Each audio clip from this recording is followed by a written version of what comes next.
How to link EA accounts to Need for Speed. If you want to link your EA accounts to Need for Speed on your phone, here is the easiest way to connect and protect your game progresses. So let's get started.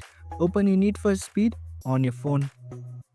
Then from the home screen, you have to tap onto the gear icon which is at the top right corner. Tap on it.